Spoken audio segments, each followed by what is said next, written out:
copy of this later if you wish. Story of a Swiss German immigrants about the year 1890.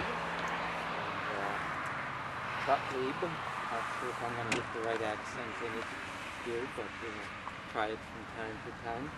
Came to America, and as you can see, he outlived his wife Anna by about 20 years, but a very interesting, and I guess we'd say a famous person of our community is Zoe Isaacson. Okay, so she's a granddaughter to this. So if I wished I'd have brought a rocking chair, it really would have helped me here. I could have put a little doll or something in my hands and said, going to tell Zoe a story about the family coming over and that, but the next time maybe I'll do things a little different.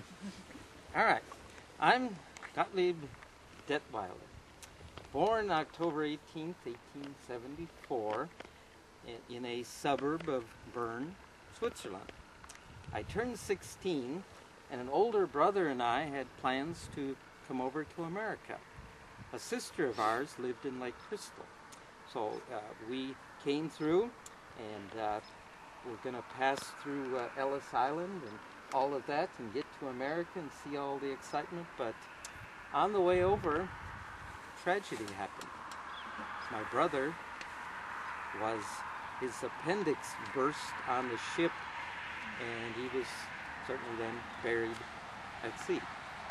So you imagine the tragedies coming here and there. Somehow it says that Mr. Dettweiler came over and found his way from New York over in Lake Crystal. His sister had paid the fare for him to come over. And so in payment back for that, he'd have to work on the farm to help, I suppose, just cover those expenses. And probably he's age 16 at this time. So he came and got there and worked and did that, and then it was time to go on his own. By 1899, he earned his citizenship.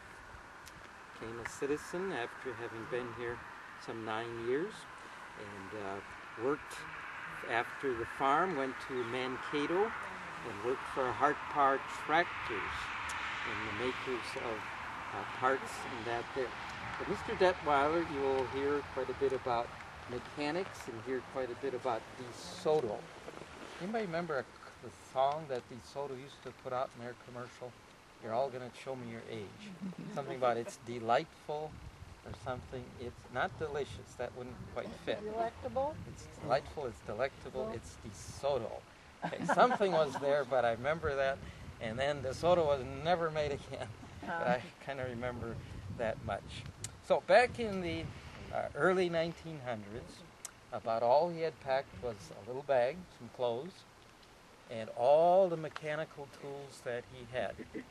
Coming to America for a new life, beginning a life, and his skills were his hands, mechanics and that.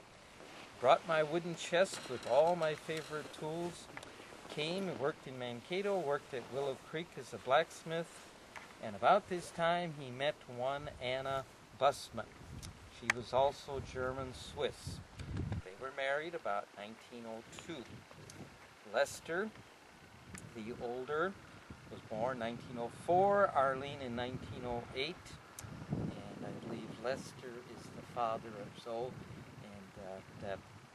Okay, we moved to St. James and began work as a blacksmith at the end of First Avenue. Went into business with Axel Stark. Anybody know or heard of the name? But somewhere that name comes in there. And it says, eventually we bought a grand home on 2nd Avenue, whatever size or shape that was. My son Lester would join me in this business in 1935, which were the really good years in America, right?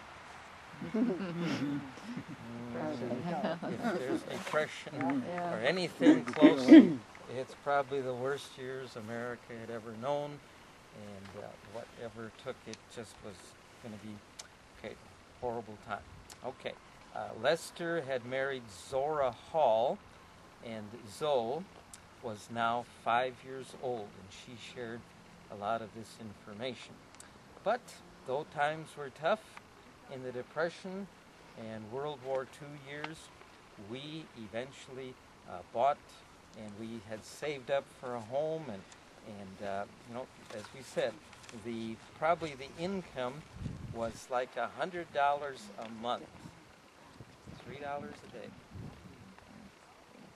That moves us way back there. I think if you check out the Laura Ingalls stories, maybe Charles worked for 50 cents a day. So that's where inflation had taken us, maybe in that stretch. And they could rent an apartment for $15 a month. We saved up a lot. Now, that's one difference with an immigrant back then. They could make it, and they could save it. People today make it, but let go. Right, there's a big difference in people. So we sacrificed a lot and finally bought that nice new home. Ran a big blacksmith shop back of Dettweiler Garage, making customized parts, which meant he took them and could fashion any piece that was broken or that, and make it anew and make it work. But he did that for the county, all the road machinery that the county needed, repairing what was needed on cars. He was a very skilled mechanic, and his nickname became Doc. 1957, and there will be a picture here of a silver tray that DeSoto had given him, and I believe Zoe has this, and certainly probably would share it, but 25 years working for the DeSoto Company and doing that, and it says he kept on working even after 1957 and did well into his 80s. He says, I loved chocolate. I loved good cheese. That sounds like a good person. Okay, loved the wine and the cigars. All were part of our Swiss heritage. All right, his wife, it says, Anna passed away 1942 there. She was 71. Gottlieb lived another 22 years, and then eventually was in the Pleasant View nursing home here, and that had just opened about that time. So a lot of tales that are there, a lot of things of maybe a hard life, maybe a good life, and yet the things that are there. Zoe is probably among the lone survivors of this family. I don't know as there are many even cousins or others that are tied in with it. So, you think of all that, and it goes on, and the generations pass, and things have come and gone. You're all welcome to a copy of this. You can take one and pass it along. However that goes.